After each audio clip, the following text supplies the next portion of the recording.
Today, we are diving deep into the world of one of the most majestic and, frankly, beloved dog breeds out there, the Rough Collie. And I gotta tell you, this one's personal for me. See, this isn't just any old explainer. This one is special. And the reason it's so special is, well, it's because of this little guy right here. Everyone, I want you to meet Archie. He's my brand new Rough Collie puppy. Yep, that's right. Bringing him home sent me down this just complete rabbit hole, researching everything I could about this amazing breed. And honestly, I just had to share what I've been learning with all of you. So yeah, that's what this is all about. We're going to explore the world of the Rough Collie, and we'll do it through the lens of, well, welcoming this little ball of fluff into my family. Okay, first things first, let's talk about where these dogs even came from. Because their history, it's absolutely wild. I mean, we're talking about a journey from the rugged highlands of Scotland all the way to the glitz and glam of Hollywood. So for centuries, right, the collie was just this hardworking sheepdog up in Scotland. Nobody outside of there really knew about them. But then, that all changed in the 1860s. Queen Victoria, yes, the Queen Victoria, fell head over heels for them at her castle, Balmoral. And just like that, boom, they became a fashion statement. But the real game changer, the thing that made them a global icon, that was in the 1950s, and it was all thanks to a certain TV star you might have heard of, Lassie.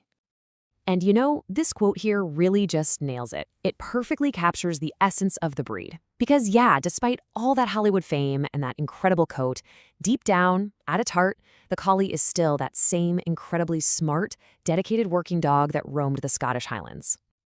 Okay, so that's the history. Now let's get into the looks. What actually makes a collie, well, look like a collie? There are some really specific, distinct traits that define the breed. So their amazing coat comes in 4 main recognized colors. You've got the classic Lassie look, which is sable and white. Then there's the really striking tricolor, that's mostly black with those rich tan markings. The blue merle is just gorgeous. It's this silvery blue and black marbled pattern. And last but not least, you have the white collie, which is mostly white with some color on its head. And you'll notice pretty much all of them have some white markings, like that famous white collar. Okay, now this I found absolutely fascinating. For people who are really into the breed, one of the most important things is the head shape. They call it a blunted wedge. It's got to be smooth, it's got to be tapered, no sharp angles. But here's the crazy part. Get this. If you look at a collie from the side, the top of their skull and their muzzle are supposed to form 2 parallel lines. How cool is that? It's what gives them that really elegant, refined look. Oh, and a quick side note here. You might hear people talk about smooth collies and wonder what the deal is. It's super simple. It's just the coat. The Rough Collie, like Archie, has that long, flowing hair. The smooth collie has a short, sleek coat. That's it. In every other way, their personality, their body shape, their colors, they are the exact same dog breed. All right, so we've done the history, we've done the looks, but let's be honest. The real reason people completely fall for these dogs, it's their personality. They are so much more than just a pretty face. This is really where they shine. First off, they're wicked smart and so eager to learn, which, trust me, makes training a real joy. They're also famous for being gentle and just fantastic with kids. They form these incredibly loyal, protective bonds with their family. And that protective side, it makes them amazing watchdogs. They'll definitely let you know with a bark if someone's at the door, but they're not known for being aggressive. Oh, and that herding instinct from their past, it is definitely still there. So don't be shocked if you find your collie trying to gently herd your children or you around the living room. So, okay, when you've got a dog that's this smart, this loyal, with this incredible history, it kind of begs the question, right?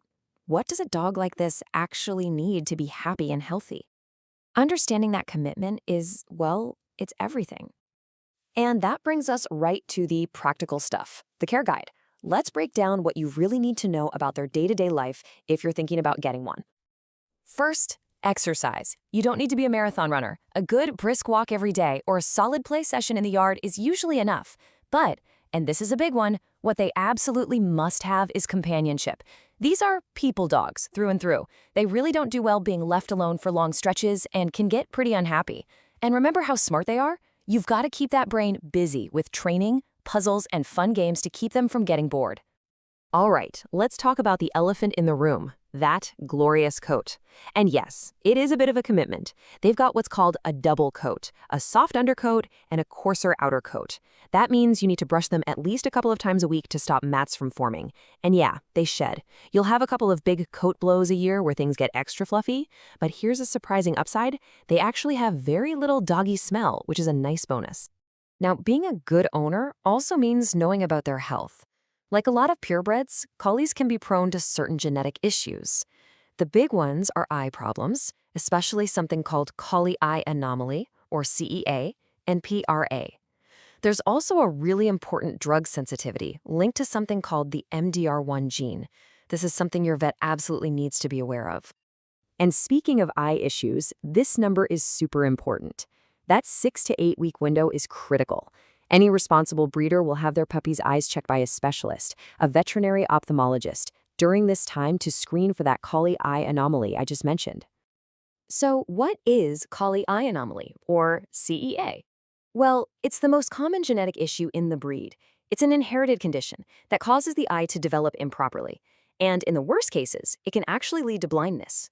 This right here is one of the biggest reasons why it is so important to find a reputable breeder who does all the right health testing before they even breed their dogs. So there you have it, the Rough Collie. A truly amazing mix of beauty, brains, and a history that's just incredible. And for me and Archie, well, our adventure is really just beginning. We've got a whole lot of learning, a whole lot of training, and a whole lot of brushing ahead of us. And that's our deep dive into the world of the Rough Collie. We've talked about their wild journey from herder to superstar, that classic look, and what it really takes to care for one. But now I really want to hear from you, especially all the experienced collie owners out there. I want to leave you with this question. What is the one piece of advice, the one thing you think every new collie owner needs to know? I'd seriously love to read your thoughts.